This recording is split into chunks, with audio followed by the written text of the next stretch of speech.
Kecelakaan lalu lintas, laka lantas, yang melibatkan satu truk dan dua sepeda motor terjadi di Jalan Yogyawates KM 26, Durungan, Wates, Kabupaten Kulon Progo, Kamis tanggal 26 Agustus tahun 2021 pukul 21.20 waktu Indonesia Barat.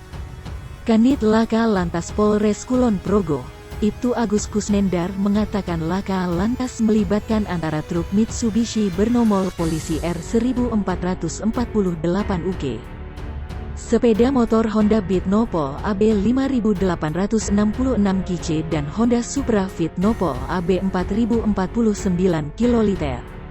Agus menerangkan laka lantas bermula ketika motor Honda Supra Fit yang berjalan dari arah barat ke timur.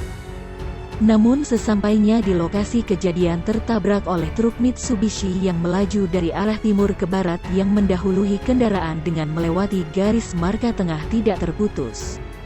Kemudian truk oleng ke kanan menabrak sepeda motor Honda Beat yang berjalan dari arah barat ke timur.